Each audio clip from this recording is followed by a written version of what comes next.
Donc, on va inviter tout le monde à venir s'asseoir à l'avant. On va commencer la prochaine conférence. J'espère que vous avez passé un bon lunch. Oui. Moi, j'ai adoré les sandwichs, personnellement. Ouais, moi aussi. Je vois le mouvement commencer. Il commence à comprendre le concept. Oui, c'est ça. Il s'entraîne bien, je pense. On fait ça bien. Hein? Le party est encore un peu pogné. Oui.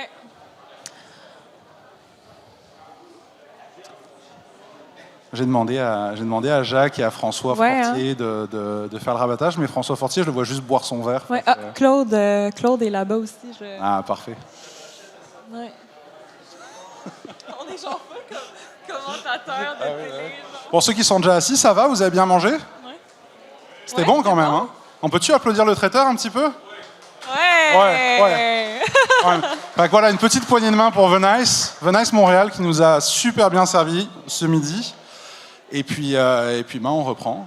Oui. Je sais pas s'il y en a qui nous ont vus passer un petit peu, mais nous on court pas mal pour essayer de faire en sorte que vous ayez un vraiment bel événement. Puis là on commence à fatiguer un petit peu. Ouais. C'est ça la vie de l'événementiel. Mais on a une technique, nous autres animateurs, maîtres de cérémonie pour ce genre de choses-là. On a quelqu'un qui est super bon, c'est notre boss. Des fois, on aime bien le faire travailler aussi, quand même. Ça sert aussi à ça, hein, on va pas se mentir. Fait que... Regardez ça. Fait que le prochain panel de cet après-midi, c'est François Borelli qui va l'animer, puis nous, on va aller se reposer pendant 1 heure, là, tranquillement. De toute façon, c'est lui qui connaît mieux le sujet que nous. C'est lui qui connaît mieux le sujet. Donc cet après-midi, on va avoir François Borelli qui va vous parler avec des super panélistes du futur des réseaux de communication. Prochaine génération, ouais, c'est ça. C'est ça. Technologie, impact, société, la totale. François, on laisse la place. Merci à la gang. Merci à tous d'être encore là. J'espère qu'effectivement, le dîner était très bon. Donc, prochain panel, réseau de prochaine génération. On a 3 panélistes aujourd'hui. On a Benoît Pelletier. S'il vous plaît, vous avancez sur la scène. On change le style. C'est comme un genre de parade de mode. Un genre de vrai panel, un hype. Marc Lyonnais et Daniel Bernier. Fait que je vais aller de ce bord-là ou tu vas de ce bord-là? Non, je vais rester ici. C'est beau, parfait. Je vais les laisser se présenter parce qu'il n'y a rien de mieux qu'eux qui peuvent présenter ce qu'ils font. Fait que je vais commencer avec Benoît. S'il vous plaît, vas-y. Bon, merci beaucoup. Merci d'être là. Je pense que je suis dans le domaine depuis longtemps. Benoît Pelletier, je suis directeur du NextG AI Research and Innovation Center. C'est un centre qui est à Montréal. Je suis aussi responsable des alliances stratégiques à la compagnie VMware. C'est bon, c'est cool. Marc, ton tour. Bonjour, mon nom est Marc Lyonnais. Je suis le directeur de la recherche externe pour l'Office du CTO pour Ciena, qui est une multinationale qui vend des équipements qui fait de la télécommunication sur la fibre optique.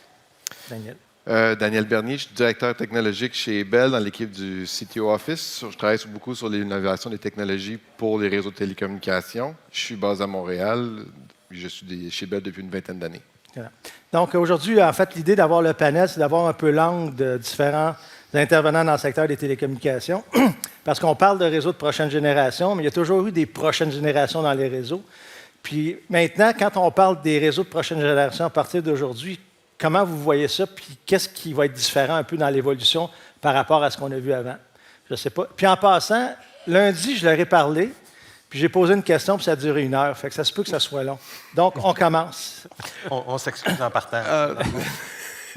Il y a beaucoup de facettes qui vont changer les télécommunications. Je pense que moi, actuellement, ce qui me préoccupe le plus, ou ce que je crois qu'on va avoir de plus en plus d'impact au niveau de la recherche et de l'efficacité, c'est notre empreinte écologique. Ça a l'air un peu fou quand on parle de télécommunications, mais ça croît à une vitesse exponentielle au niveau des données, l'énergie requise.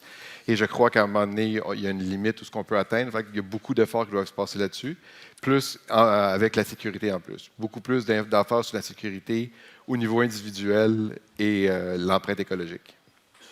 Est-ce que tu peux rebondir? Pour nous, c'est plus les matériaux, les nouveaux matériaux qui vont faciliter la vitesse des mathématiques qui font que des choses comme le métavers existent.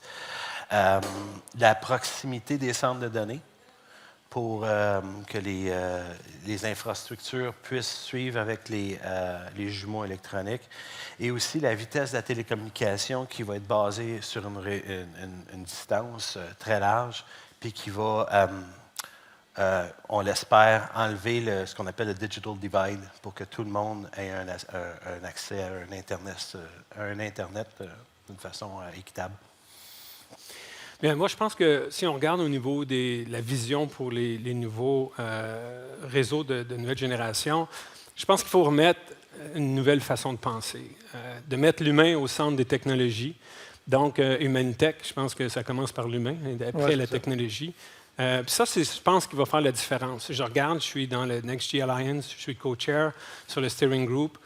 Et un des points forts, je pense, c'est la façon de penser pour les nouvelles générations de réseaux. Donc, GreenG, de penser au niveau, évidemment, de la sustainability. Le deuxième point, c'est il y a un groupe de fonctions au niveau sociétal, les besoins.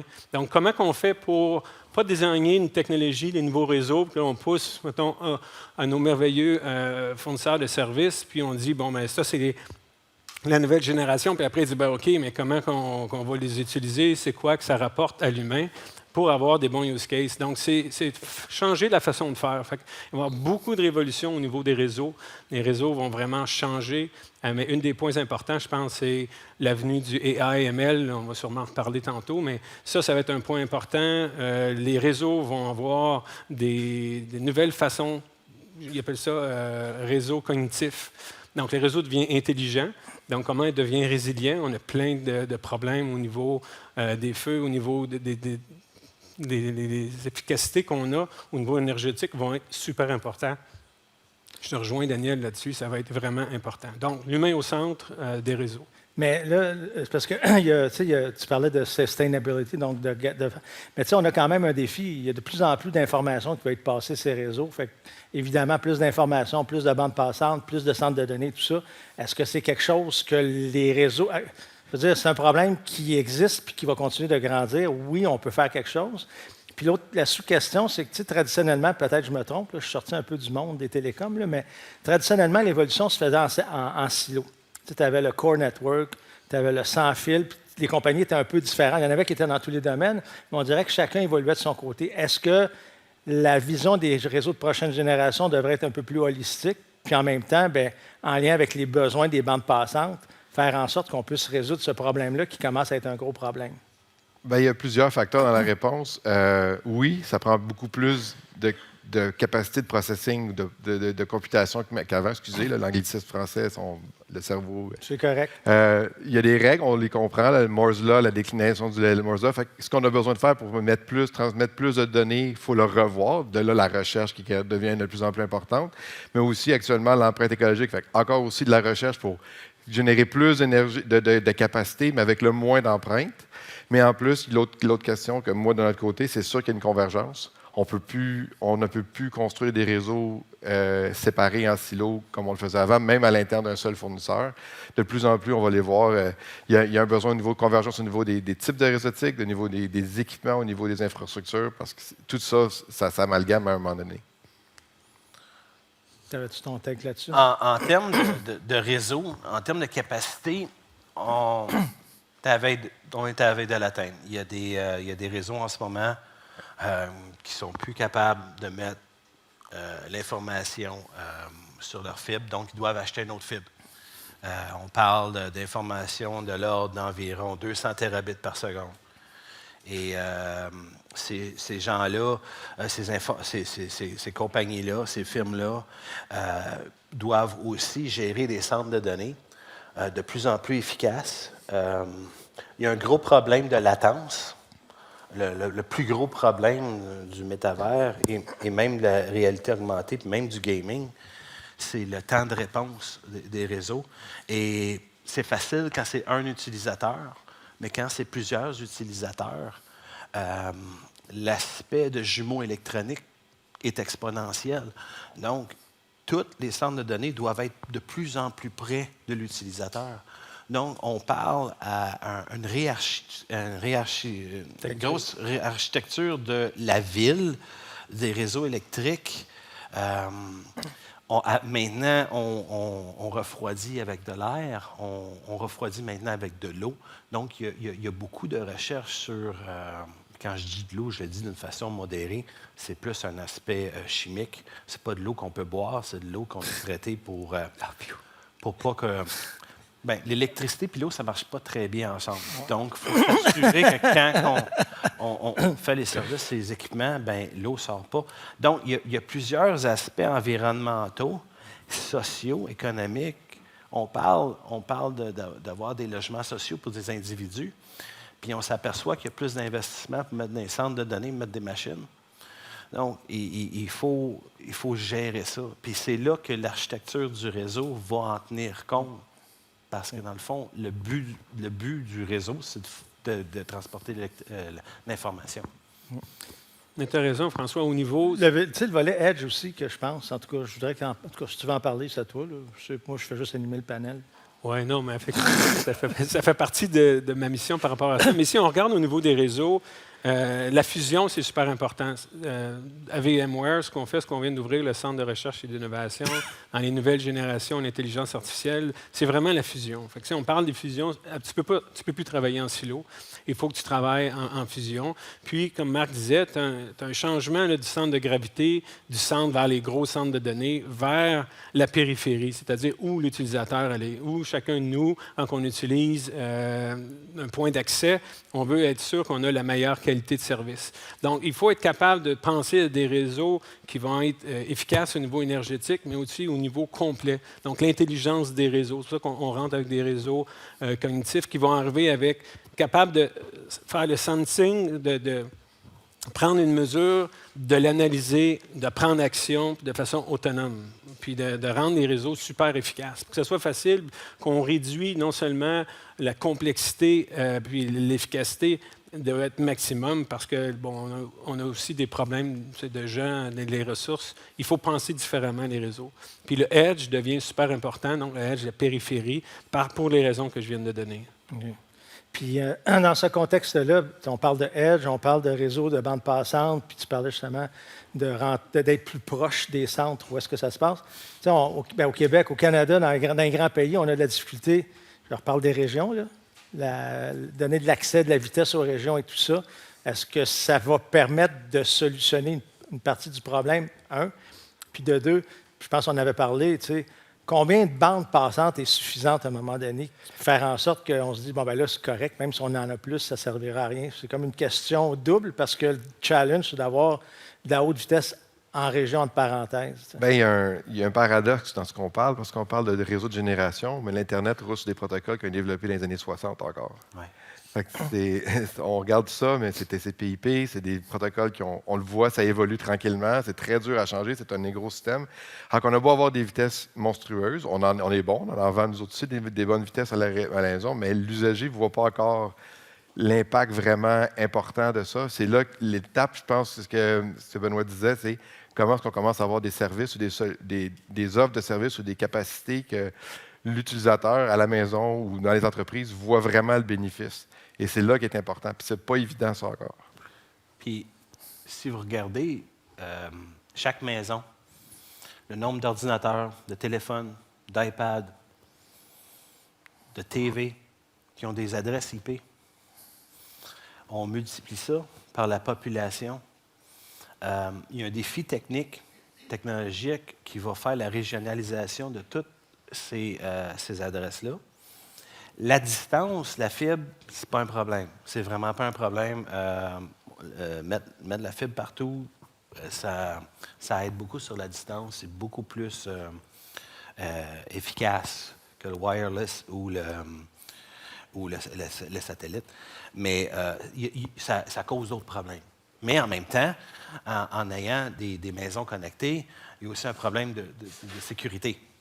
Donc, vous êtes plus accessible par rapport au niveau piratage. Donc, il y a une éducation à faire quand on va connecter la population en termes de génération qui n'est pas prête à le faire. Qu'elle soit jeune, vieille, la technologie va tellement vite. Nous autres, on est chanceux, on est en haute technologie, on la voit aller. Mais d'un côté consommateur, c'est assez difficile de suivre toutes les technologies en même temps. C'est probablement un des problèmes les plus importants à adresser. C'est au niveau de la société, si on regarde la disparité puis la fracture numérique, s'assurer que les populations en région ou les autres populations, ça soit équitable, puis qui puissent participer à l'essor de l'économie numérique. La variabilité des capacités à chacun des endroits. Fait que c'est ce qu'on travaille actuellement. On a lancé le Open Grid Alliance pour justement adresser ces points-là. C'est-à-dire que on s'en va vers la périphérie, je l'ai mentionné tantôt. Fait que ça va être un mix entre local, la périphérie et les grands centres de données. Mais comment on est capable de tout mettre ça ensemble pour permettre de livrer des nouveaux services à des régions éloignées puis de l'adresser? Bien, c'est qu'il y a des régions qui sont peut-être moins nanties, ont peut-être moins de capacité. Comment on peut aller chercher les capacités qui sont disponibles dans l'autre ville, qui est peut-être plus disponible? Fait que c'est un petit peu ça ce qu'on regarde. Puis quand les virtual machines, on a utilisé, OK, on ne dédie plus seulement des équipements pour une tâche, mais on va pouvoir le partager. Puis c'est ça qui va faire la différence. C'est de penser les réseaux différemment, penser avec une intelligence qui va faire en sorte qu'on est capable de redistribuer en fonction des besoins. OK. Puis la période du COVID a été le premier gros test pour faire ça. On a appris beaucoup de choses côté réseau. Il y a d'autres choses aussi. Entre autres. Mais on a appris, on a fait nos devoirs, c'est-à-dire que les infrastructures étaient vers le monde industriel et non pas vers le monde résidentiel. Et là, la société a changé après ce gros test. Donc, il y a une évolution des besoins que le réseau, ça ne se fait pas du jour au lendemain, mais il y avait déjà assez de technologie dedans pour le faire en minimisant l'impact humain. Okay. Je veux juste revenir. Tu as dit quelque chose tantôt. Tu as parlé des réseaux aujourd'hui qui ont été bâtis avec des protocoles de. Est-ce que, justement, le défi de la haute vitesse, parce que la vitesse, c'est une chose, mais dans le fond, l'expérience client passe par une refonte de ces protocoles-là pour faire en sorte qu'avec la même bande passante, ça soit plus efficace, ou je me trompe? Il y a plusieurs choses. Actuellement, si on regarde, il y a une partie qui est... je ne sais pas si tout le monde connaît la différence entre le Web 2.0 et le Web 3.0. Mais, on l'a vu un matin un peu avec le métavers. Ils ont eu de formation. Ah, c'est bon. Je n'étais pas là, excusez. Mais la façon dont les protocoles sont faits actuellement, c'est encore très... C'est pas archaïque, c'est très avancé, mais c'est basé sur des paradigmes qui datent qu'une adresse IP parle à un autre. Le lien de confiance entre... C'est une adresse IP, il faut mettre un paquet d'outils autour pour essayer de trouver une façon de rendre ça sécure. Comment est-ce qu'on rend maintenant une maison avec, comme disait Marc, 25 systèmes, des personnes qui veulent juste regarder la télévision, d'autres qui veulent faire du gaming, d'autres qui veulent faire du coin mining. Comment est-ce qu'on est capable de s'arranger pour qu'une maison soit capable ou d'un individu soit capable de contrôler son empreinte technologique sur Internet? Actuellement, ce n'est pas facile, mais c'est la même chose maintenant pour les protocoles. Comment est-ce qu'on peut s'assurer, on le voit avec ce qui se passe au niveau du cyberespace avec l'environnement actuellement en Europe avec la Russie, on voit aussi les attaques qui arrivent de partout sur tous les systèmes. Fait que de plus en plus, les réseaux de protocoles vont être comment est-ce qu'on peut garantir la source de l'information, qui me parle, est-ce qu'il a le droit de me parler, est-ce que je peux lui transmettre mes informations. Je crois que ça va être une grosse partie et de l'évolution des protocoles qu'on utilise pour Internet. Absolument, absolument. Avec les enfants, j'ai 4 enfants, 4 petits-enfants, puis je parlais, une des tâches, mettons, quand on travaille sur les différentes alliances, c'est la réarchitecture de l'Internet. On le voit. C'est un fait, donc il faut le faire pour les raisons qu'on vient de mentionner, mais ça implique différents niveaux, on appelle ça le stack, là, où on peut pas, une compagnie ne peut plus faire toute seule ce genre de réaliser cette vision-là. Il faut travailler ensemble. Ça amène beaucoup de collaboration. Puis il y a différents domaines. Mais la fusion, là, si on regarde avec l'Internet, le AI/ML, le cloud, les réseaux, que ce soit les réseaux filaires, sans fil, satellitaires, il faut tout que ça soit adressé. C'est un défi, mais il faut le travailler. Mais au moins, on est bien équipé. Est-ce que ça se fait en ce moment? Est-ce oui. que, tu sais, dans les tables de discussion des réseaux de prochaine génération, c'est des choses qui sont abordées, j'imagine? Oui, absolument. Oui, parce qu'un client qui achète un router d'une compagnie, il achète une switch d'un autre, qui achète un équipement à fibre optique, veut que tout ça marche ensemble. Donc, il y a des standards. Ça commence avec des discussions, des forums. Après, c'est standardisé. Ouais. Pendant ce temps-là, la technologie, elle avance. Les clients, en utilisant ces nouvelles technologies, créent de nouveaux services. Ces nouveaux services-là doivent maintenant faire partie des standards. Fait que c'est ça qui arrive en haute technologie. Ça n'arrête pas. Donc, tout avance en même temps, pas à la vitesse qu'on voudrait, mais ça avance pareil. Mais de même, là, Tu sais, dans le monde des télécoms, du old school télécom, tu sais, il y avait les standards et tout ça, il y a des gens qui s'entendent sur des standards, mais on sait très bien qu'une fois que le standard est établi, les manufacturiers reviennent, ils travaillent autour des standards, puis après ça, ils ont leur petit tweak de côté, puis là, tu essaies éventuellement d'interconnecter des choses, ça fonctionne plus ou moins. Mais il y a aussi, tu sais, à l'époque, il y avait une école de pensée différente au niveau de... Là, je reviens en arrière pour tout le monde. Là. En tout cas, il y avait des protocoles comme ATM qui étaient là, puis tu avais IP qui était là. Puis la gang de IP était moins organisée, mais plus en avance, avec moins d'essayer d'être parfait. Est-ce que c'est des choses qui peuvent encore arriver ou pas? Ou je me trompe, là, mais il me semble que j'ai vu ça. On essaye. Je vais à l'IETF, je fais partie des standards, on voit encore la mécanique. Puis là, c'est vraiment, je vais aller de A à Z très vite. C'est bon, on a le temps. On voit beaucoup actuellement dans la définition des standards la différence qu'on a. Tout était fait pour que tout le monde se marche dans la main et on avance ensemble. Est arrivé le monde du contenu, les CDN, les Google de ce monde, les Amazon, où eux ont vu la chose différemment, dit moi, je suis un logiciel, je peux bien faire ce que je veux, je vais inventer à la vitesse que j'ai besoin pour répondre à mes besoins. Et là, on voit un parallèle. On voit la différence entre les standards télécom et on voit ce que le monde fait avec les protocoles par-dessus. On le voit avec Quick, on le voit avec Mask, on voit plein de choses comme ça. DNS qui a carrément été changé dernièrement, où il s'est ossifié envers 2-3 grosses compagnies, qui maintenant est encrypté. On voit beaucoup ce changement-là. Là, ce qui arrive, par exemple, on voyait l'ossification de l'Internet vers ces gros monstres-là de l'industrie. On le voit au niveau du contenu, on le voit au niveau des clouds. Cette année, le choc, OpenAI.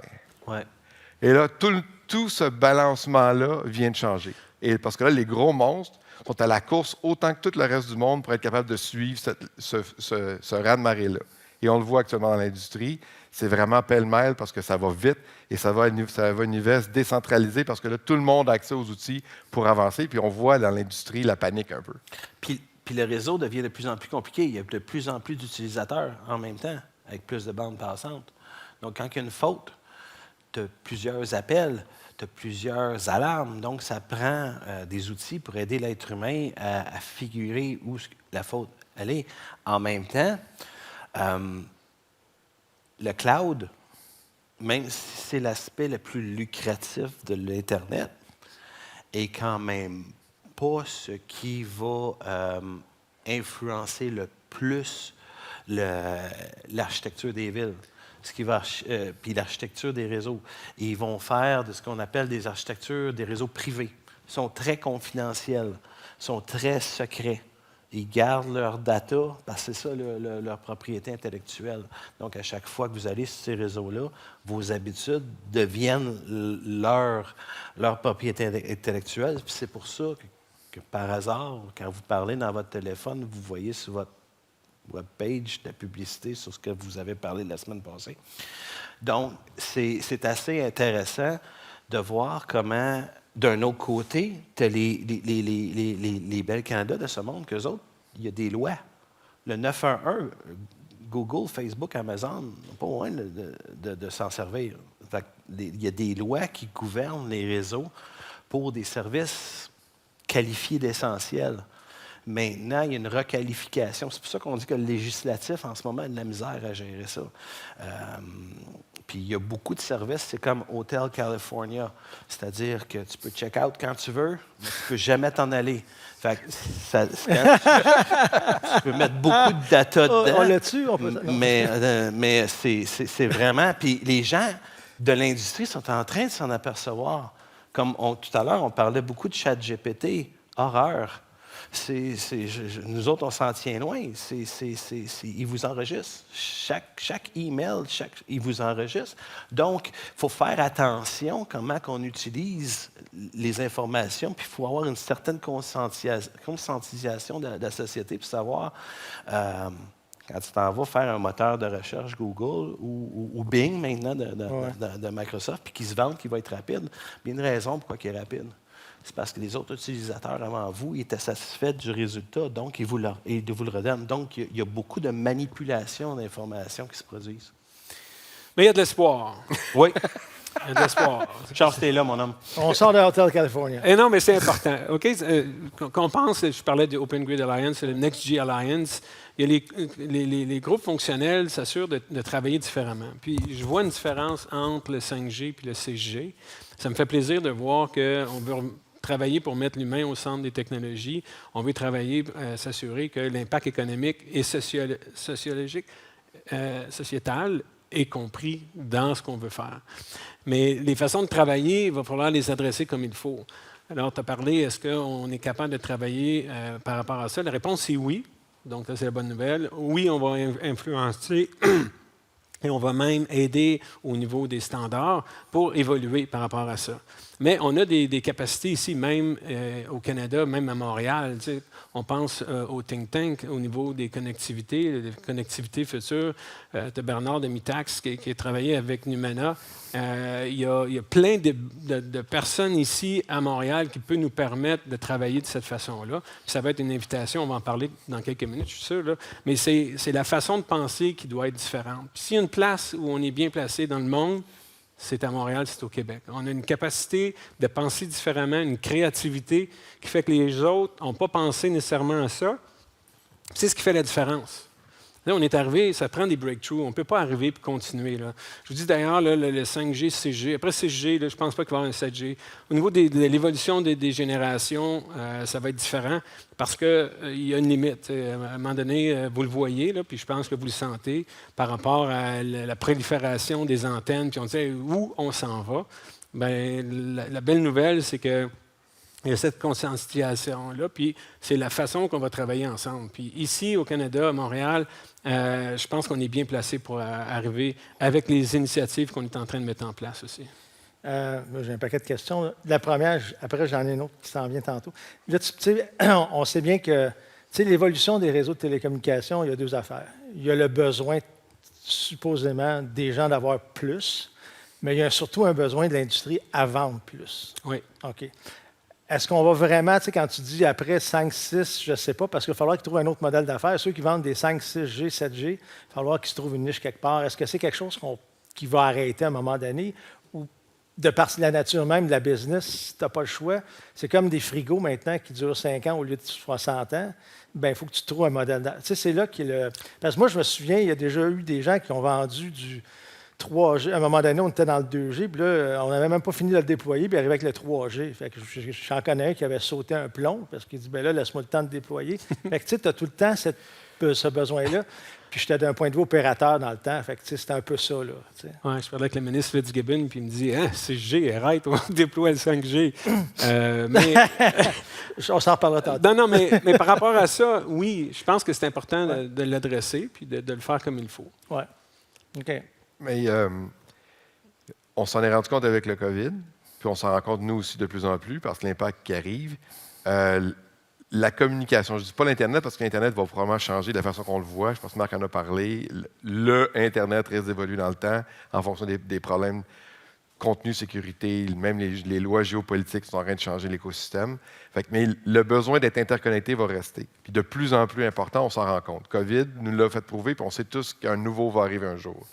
Puis on se rend compte aussi que quand est arrivé COVID, on n'a pas beaucoup trop parlé des télécommunications parce que le focus était sur autre chose. Puis, c'était important, mais il était là pareil. Ouais. Puis au Canada, on est assez content comparativement aux États-Unis parce qu'au niveau de l'impact, au niveau de l'Internet, eux l'ont vécu beaucoup plus que nous. Oui, parce que on charle après ce qui ne marche pas. Je veux dire, COVID, côté télécom, tout le monde a eu sa télécommunication et peut travailler de la maison d'une certaine façon assez relativement instantanée pour les grands centres urbains. Rural, c'est une autre histoire. Mais ça l'a causé, ouais. ça l'a causé l'effet domino qui fait que là, il y a de l'investissement dans le... Puis, il y a aussi le désir que ta population soit à l'aube du 22e siècle. C'est-à-dire qu'il y a des services qui existent dans d'autres pays, il y a des infrastructures qui existent dans les autres pays, puis la mondialisation des marchés, c'est pas juste ça, c'est la mondialisation de la main-d'œuvre. Il y a bien des gens maintenant du Québec, payent des taxes au Québec, mais sont rémunérés en américain, puis ils travaillent aux États-Unis, et ainsi de suite. Donc, ça ouvre les frontières, puis ça cause un problème pour le talent aussi, la rétention du talent. Mais d'une autre façon, en tant que population, en tant que choix de société, on se pose la question, est-ce qu'on évolue en même temps ou pas? Puis côté réseau, on est en train de le faire. Mais on parle des réseaux de télécommunications, là. Tous ici, là, on a été hyper chanceux que ce soit arrivé, le COVID, dans ces années-là. On recule 18-20 ans en arrière. Tu avais 1 de la population qui avait des téléphones cellulaires, tu avais 4 qui avaient l'Internet. Ça serait arrivé, ça serait catastrophique. Pensez-y, là, on a été capable de continuer de travailler en grande majorité. On a continué d'établir les services prioritaires. Puis la raison, puis c'est le fun de le dire aussi, soyons fiers de ça. Marc travaille à Siena, puis j'ai travaillé aussi à Siena. Les changements technologiques, tu sais, quand on parle d'évolution, les changements technologiques qui avaient été pris, c'est justement pour avoir plus d'adaptabilité sur les réseaux. Ça a permis justement de changer pour les belles de ce monde. D'arriver et de dire, OK, là, la charge, là, on la met en périphérie, en région, ça serait absolument été le chaos. On aurait été là, un shutdown majeur, ça aurait été vraiment beaucoup plus effrayant de ce qu'on vient de vivre à travers la COVID que si on avait été vraiment démunis par rapport au réseau de télécommunications. C'est vital, c'est important, puis l'évolution va toujours exister, mais il va falloir travailler justement différemment.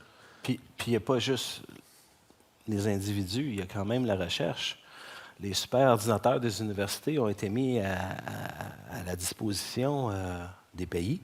Puis c'est une même qui ont accéléré la course au vaccin en faisant des simulations. Puis ces ordinateurs-là, c'est pas connecté. Il fallait vraiment que tous les chercheurs s'unissent.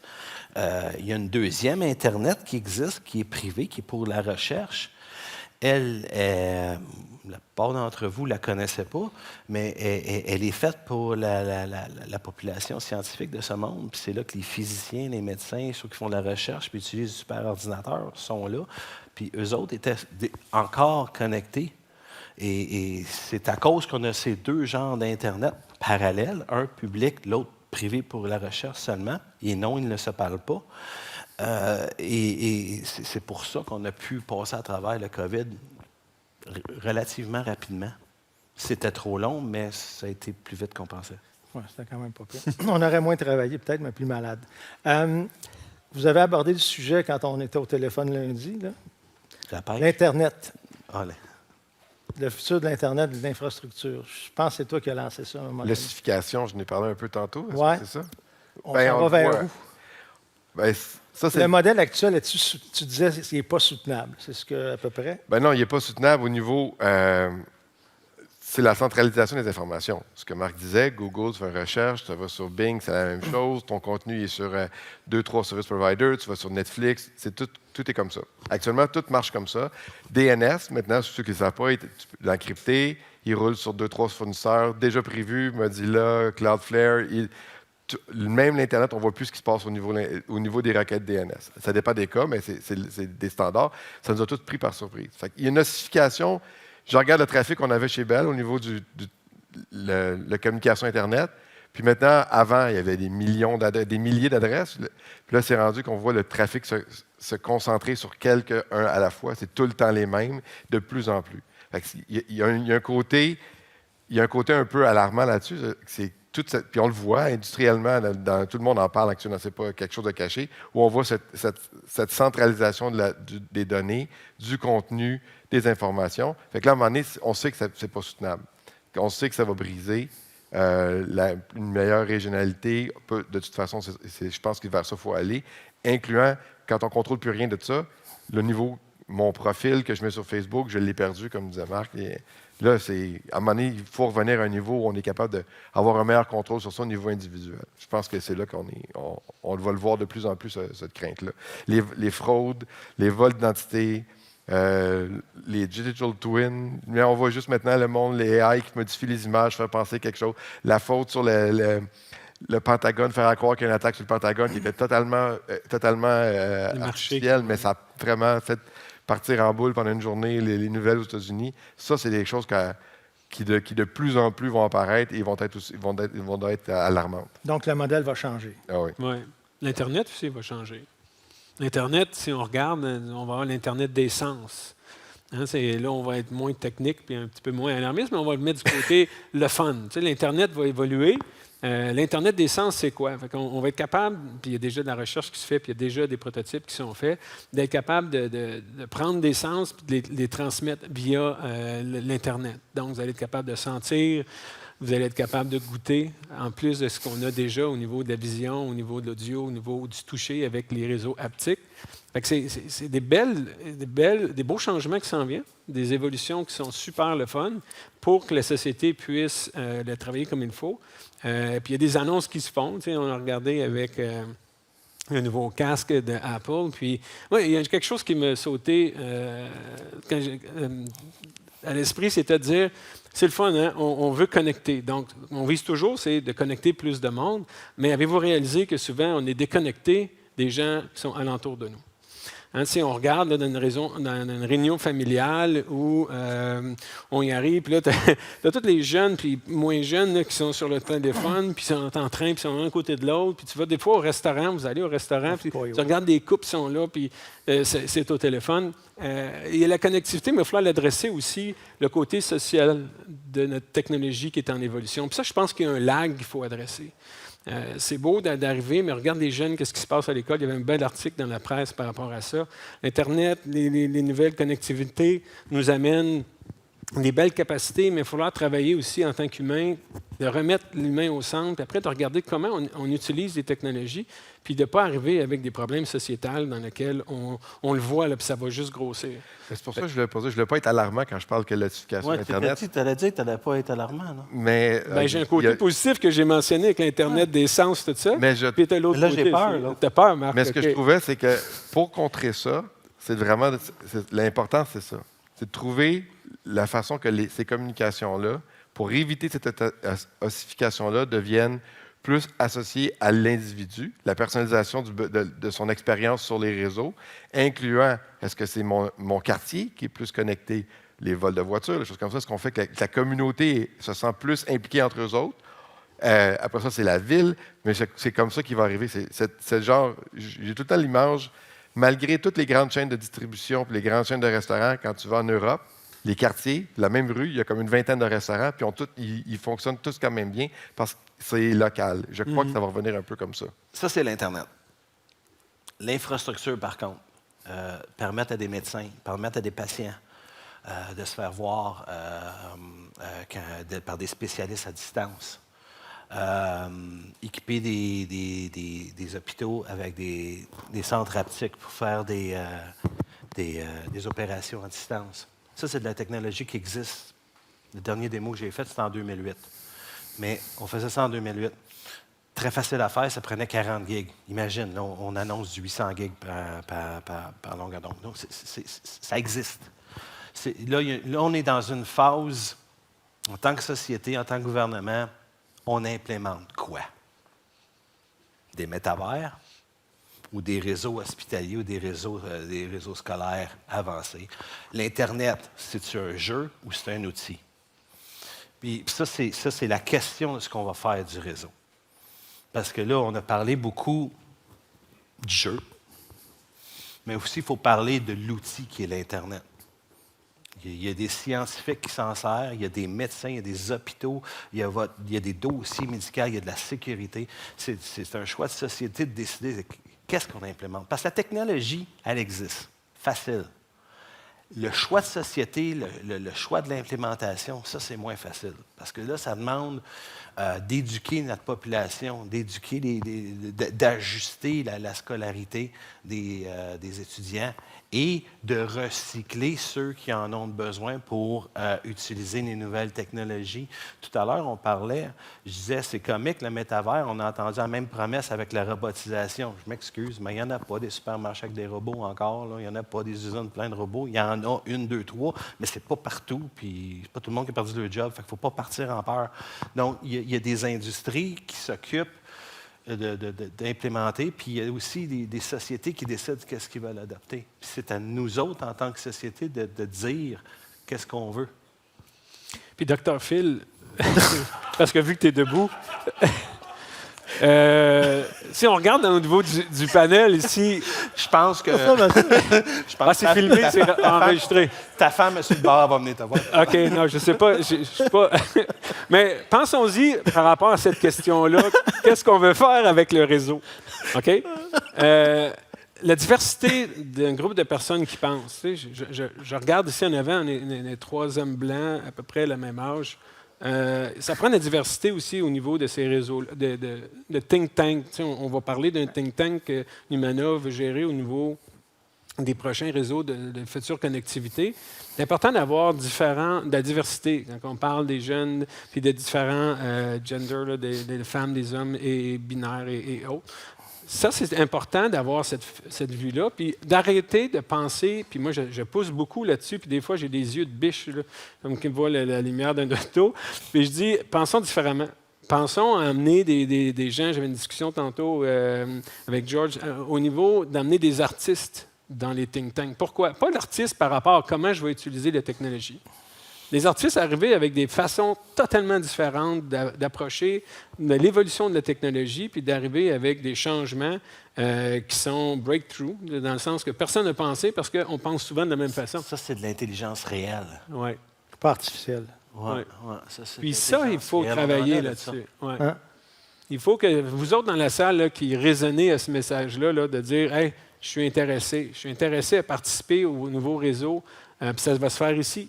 Ça va être fait, vous allez avoir avec les différents joueurs, avec Mitax, avec les autres. Puis, on a le CRSNG, on est tellement bien équipé ici, Hélène, je la vois là, qui est là, tellement bien équipé au niveau de l'écosystème qu'on est capable de bâtir des grandes choses. Il ne faut pas avoir peur, puis il faut commencer à dire hey, on est capable de le faire, on est capable de prendre un lead. Je parlais tantôt de la créativité, là, d'arriver avec une façon différente d'approcher des problèmes. Bien, allons-y, puis les jeunes, puis les. Impliquez-vous, c'est toujours ça la différence. Si on veut faire des grands projets, ça part toujours de la personne. Donc, les personnes, s'entourer des personnes qui ont des vues différentes. Puis, ça, je pense que ça va être important de l'adresser comme il faut.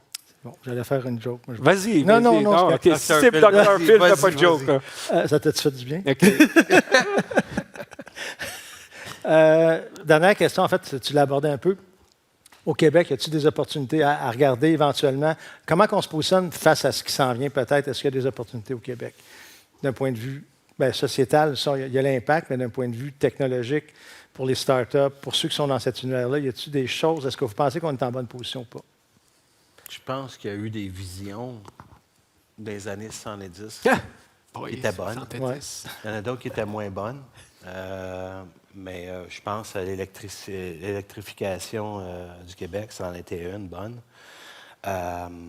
Tellement bonne que c'est tout le monde qui vient nous voir pour acheter notre électricité. Fait qu'à un moment donné, il faudrait peut-être poser la question coudonc, c'est une bonne idée. Fait on a des bonnes idées. Puis comme Benoît disait, il faut avoir confiance en nos moyens. D'un autre côté, c'est le fun, les jeunes, mais c'est le fun aussi, les autres générations. C'est important d'inclure toutes les générations.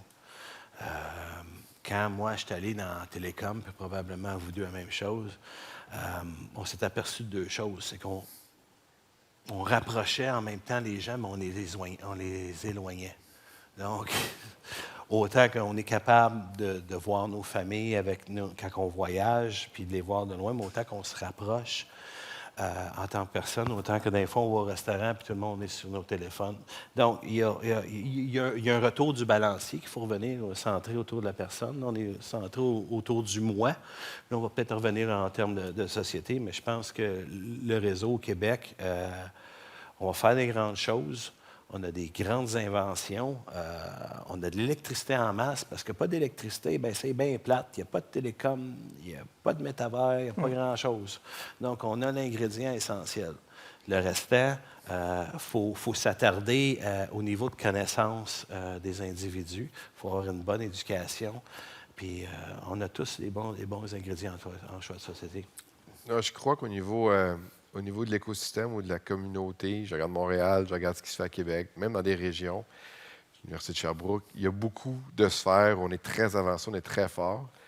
On voit des Centex Nea. Il y a de plusieurs centres où on commence à voir des interactions. Au niveau régional, il y avait le réseau Encore. Encore, on voit ça. Je pense qu'on ne l'expose pas encore internationalement assez, la force qu'on a. Ça commence, mais si on regardait vraiment ce qu'on a fait comme d'ingéniosité, même au niveau télécom, on a un cas très particulier. Au niveau recherche, au niveau scientifique, au niveau n'importe quoi, on a le plus gros pays en distance. On a le moins de population. On est obligé d'être MacGyver quand on design un réseau. On est dans un cas spécial. Il faut qu'on offre le même niveau de connectivité dans le Grand Nord qu'on a jusqu'à une métropole comme Montréal ou Toronto. Il y a des cas extrêmes que nous, on est obligé de dépenser, que beaucoup de personnes ne pensent pas à travers le monde. Je pense que ce n'est pas assez exposé. Puis puis même à l'interne, je pense que Benoît le disait, créer cet écosystème-là au niveau recherche académique, industrielle, puis devient devenir de plus en plus important, ainsi que l'exposition internationale. Ça va nous aider aussi. Mais soyons fiers de ce qu'on a et qu'est-ce qu'on a fait jusqu'à maintenant. Si je suis un entrepreneur dans la salle, si je suis une start-up, si je suis une personne, je vais dire « Wow, je suis à la bonne place ».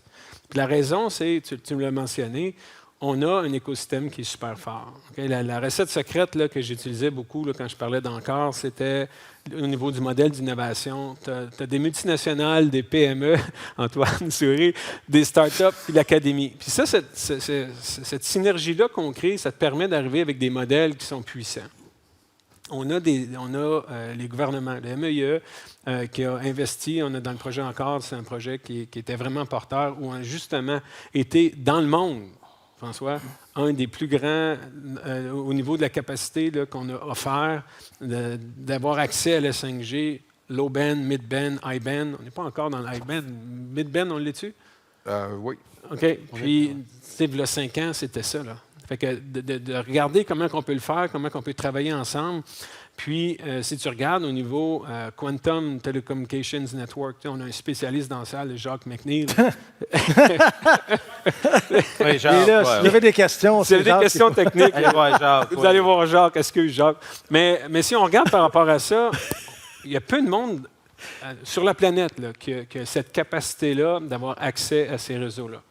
Puis c'est l'innovation, c'est le MEIE avec du funding qui est fait, les centres que je parlais là, au niveau de la recherche. Puis on a des personnes qui sont vraiment innovantes puis qui aiment faire bouger les choses. Fait que ça, je te dirais absolument oui. En termes de télécom, là, le premier 40 gigs, je m'excuse, c'est une gang d'Ottawa. J'étais dedans. Le premier 100 gigs, j'étais dedans, c'était samedi. On a fait une erreur sur 40 gigs, on les a mis trop proches, ça a donné un 80 gigs. On a overclocké, ça a donné un 100 gigs. Ça a été fait au Canada. Puis après, on a fait un 200, un 400, puis là, on fait un 800, puis on parle de 1,6 terabits par wave, ici. Donc, il y en a de l'intelligence, il y en a des cerveaux, de la vraie intelligence, pas moins ça l'artificiel. Donc, c'est vrai qu'on en a on a des bons cerveaux, on a des bonnes écoles, on a des bonnes infrastructures. Ouais. C'est bon. En tout cas, Jacques s'est réveillé, ça a été... Jacques est fort. C'est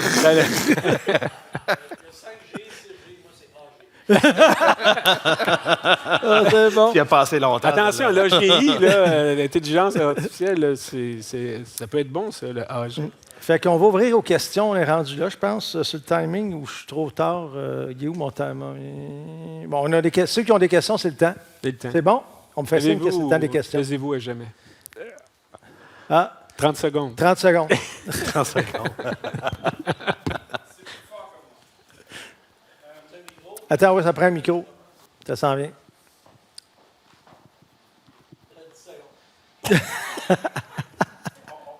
Oui, c'est bon, vas-y, c'est ça, 30 secondes.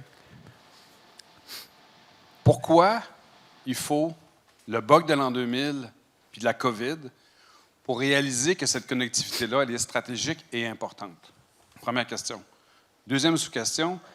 Daniel, quand tu disais qu'on est un grand pays à couvrir, commercialement, si ça n'avait pas été exigé par le gouvernement, pourquoi vous l'auriez fait, Bell Canada? Mais avant tout, Y2K, COVID, pourquoi il faut ça pour se dire « Hey, ça devient un service essentiel ». Après, on parlera de la connectivité. Je peux-tu répondre? Vas-y, Marc. J'ai travaillé sur Y2K, c'était le fun. Meilleur overtime ever à Northern. Il y en avait des bugs. Parce que ça nous rappelle que le design du moment, puis notre euphorie sur la technologie, ça nous prend des grosses pénuries, soit d'argent ou de problèmes, que ce que j'appelle, c'est des problèmes de première économie mondiale, le bug de l'an 2000, puis d'une certaine manière le COVID. Parce que certainement, si le COVID, là, ça n'aurait pas affecté aucun travailleur ici, là, au Québec, là, on ne les aurait pas fermés, les magasins. Okay? On aurait tout été travaillé. Okay? Donc, ça prend des interruptions que tout le monde, tous les gouvernements y croient. Fait que c'est vrai qu'il était hard-codé, le code, que c'était en 1970 par Unix. On l'a fait, le code, puis on a dit « on ». Fait qu'il a vraiment falloir tout réécrire. Puis le COVID, c'est quand on s'est aperçu de ça, les gouvernements, ils ont vu que c'était un scénario apocalyptique, puis ils avaient vraiment peur. Puis c'est pas pour rien non plus. Faut pas oublier. Ils n'ont pas juste dit rentrez chez vous. Aux États-Unis et au Canada, ils se sont appelés puis ils ont dit tous les superordinateurs, tout. On arrête la physique, on arrête les produits électriques, les consommateurs. Tout le monde réquisitionne les heures des superordinateurs à l'échelle. Il y en a 125 en Amérique du Nord. Toutes les 125 faisaient des milliards et des milliards de computations. Donc, c'était vraiment un problème sérieux. Tandis qu'en 1970, c'est vrai que le téléphone, il ne marchait pas. J'ai fait le test. Ça aurait été plate. Donc, oui, il y a une euphorie sur la technologie. Puis je pense qu'en termes de société, on reste capté dans le moment. On ne veut pas sortir. C'est le fun, c'est le gros party, là. Fait on ne veut pas sortir. Comme le métavers, c'est le fun. Là. Le présentateur de tout à l'heure le disait, il y a vraiment un problème. Les gens sont plus capables de déconnecter. Juste après 30 jours, imagine après une vie. Donc, oui, il faut des gros problèmes, malheureusement, parce qu'on a un problème d'attention, je pense, en tant que société. Mais je pense, François, ça a toujours été quand même, en tout cas, reconnu. Quand la COVID est arrivée, le gouvernement a identifié les télécoms comme un réseau essentiel, service essentiel, puis tout le monde n'avait pas le droit de ne pas travailler, dans le sens que c'était pas question qu'ils ferment tous les gens qui étaient reliés aux télécommunications, que ce soit les fournisseurs de services ou les équipementiers, avec les gens pour aller s'assurer des pannes. J'avais ma petite lettre, moi, pour traverser du Québec en Ontario. Je ne veux pas vanter les réseaux, mais c'est un des seuls pays au monde où Netflix n'a pas throttlé down son trafic. Alors qu'aux États-Unis, malgré les monstres de Verizon et TNT, le contenu de Netflix était descendu de qualité parce qu'il n'était pas capable de soutenir à travers les réseaux. La question est pertinente. La question, c'est que c'est énormément cher. C'est énormément, énormément cher. Si on regarde l'effort que ça a pris de donner du cuivre à travers la quantité de personnes qu'on a, faire l'effort de donner des bandes passantes plus hautes, parce qu'on a tiré pas mal tout ce qu'on pouvait du cuivre. Là. On est allé à GFAS, on le tire. Mais à un moment donné, il y a une limite. Par exemple. C'est sûr que le satellite, les Starlink de ce monde, c'est merveilleux, mais l'effort en capital qu'eux mettent pour faire ça, ils l'ont d'une compagnie externe que nous, on a, que n'importe quel, je ne dis pas juste Bell, n'importe quel fournisseur de services, c'est vraiment difficile. À travers la planète, vous allez voir Telefonica, ils vont vous dire comment ils font pour faire grossir le réseau. Ils se posent tout le monde dans l'industrie se pose la question. Mettre de la fibre et tirer de la fibre jusqu'à... Puis en plus, quand il y a des pannes, là, le feu, les fibres brûlent, les glissements de terrain en Colombie-Britannique, on perd tout le réseau de transport. Reconstruire ça, c'est en catastrophe, parce qu'il faudrait répondre vite. L'exemple que je vais donner, c'est... Tout le monde l'a vu aux nouvelles. En Ukraine, les télécommunicateurs en Ukraine sont vraiment en train de se faire bombarder à réparer de la fibre, tellement c'est rendu crucial. Mais quand ça plante, dans des régions comme l'Ontario, les glissements de terrain, les feux de forêt, c'est aussi critique, c'est des sommes faramineuses. C'est là qu'est le défi. Ça va, sans l'aide des gouvernements pour faire ces fonctions-là, ça serait arrivé dans le temps, parce qu'il faut quand même... Il y a des équipements qu'on a dans le réseau qui datent de l'invention de TCP/IP, quasiment. C'est vraiment vieux, parce que la technologie telle des vieux DMS, ça prend énormément de temps à enlever. Fait que ça aurait pris des décennies pour qu'on arrive à la même vitesse qu'on est capable de faire là. Malheureux, mais... Ouais. Non, je suis d'accord.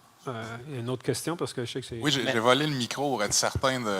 Merci, François. 30 secondes. Je m'appelle Jean-François. Oui, 30 secondes. Je m'appelle Jean-François, je mets mon chapeau de chercheur à l'Université de Waterloo pour cette question-là. Et puis, Jacques qui va répondre. Quantum, non? Pardon? C'est Jacques qui va répondre pour le quantique? Ah non, c'est pas pour le quantique, François. OK. Ou est-ce que je devrais t'appeler Dr. Phil aujourd'hui? Oh, oui, c'est Dr. Ça, le Phil, nouveau, ouais, c'est bon. OK. Non, mais ma question, en fait, c'est ça, puis ça touche un peu ce que M. Bernier vient d'énoncer. On a des infrastructures, somme toute, un peu vieillissantes à certains endroits. On va avoir besoin d'injections gouvernementales. Mais au Canada, il semble y avoir eu une déconnexion depuis longtemps entre l'injection du capital public pour aider l'entreprise privée à créer ce type d'infrastructure-là versus le retour sur l'investissement au niveau que ce soit du profit, puis je pense ici au prix chargé, par exemple, pour l'accès aux télécoms et puis tout ça, pour le citoyen. Donc, en bougeant dans le futur, puis dans un espèce de monde où la confiance entre les providers d'infrastructures, mais aussi des centralisateurs de données, vous êtes dans l'industrie, vous voyez ça comment le futur à ce niveau-là? Parce que moi, ce que j'entends ici, on va avoir besoin des gouvernements, on va avoir besoin des fonds publics pour être capable de générer des nouvelles infrastructures, mais ce partnership-là avec le public, avec tout le monde assis ici, ça va ressembler à quoi dans le futur? Est-ce que ça va être la même chose qu'on a vu sur le développement de l'Internet, qui n'a pas été un super deal pour le citoyen? Donc, on s'en va où dans le futur? Bien, un instant. Les parcs industriels et les nouvelles usines sont attirés par l'infrastructure de télécom et l'électricité et la main-d'œuvre. Les parcs industriels qui ont de la fibre sont pleins. Ceux qui n'ont pas de fibre sont en train de la mettre parce qu'ils viennent de comprendre le message. Donc, il y a un retour sur l'investissement. Ce n'est pas nécessairement des fonds publics. C'est vraiment les villes investissent dans le parc industriel pour que ça revienne avec des jobs. Donc, les jobs payent des taxes, puis ainsi de suite. Donc, côté infrastructure, c'était là. Sauf qu'il y a eu une promesse du 3G, 4G, 5G qui était oversold. Je veux dire, c'était tellement fantastique que tout le monde a arrêté d'investir ailleurs, incluant la sécurité. Donc, là, en ce moment, c'est là qui arrive. Là. Après la COVID, tout le monde revient. 5G, ça marche. Ce n'est pas ce qu'ils nous ont promis, mais ça marche. C'est pour ça que la IoT, on avait des discussions tout à l'heure. L'infrastructure est là. Mais là, c'est le modèle économique aussi du citoyen, du public, l'infrastructure. Les hôpitaux, ils en ont besoin, nos écoles en ont besoin, mais là, tu mets-tu de la fibre, tu répares le ciment, tu répares les fenêtres, tu mets des airs climatisés. Donc, ils ont des questions comme ça à gérer. Fait qu'il y a eu beaucoup de laisser-aller sur le côté d'autres infrastructures. Mais une des choses que moi, j'ai appris puis que j'ai été capable de faire quand j'ai travaillé avec les infrastructures des autres pays, c'est à chaque fois que vous construisez une route, mettez de la fibre à côté. Puis, ou à chaque fois que vous passez une pipe de gaz ou un aqueduc, mettez-en de la fibre. Puis, les pays, les villes qui nous ont écoutés sont morts de rire. Donc, la fibre, quand tu as la fibre, tu es le king.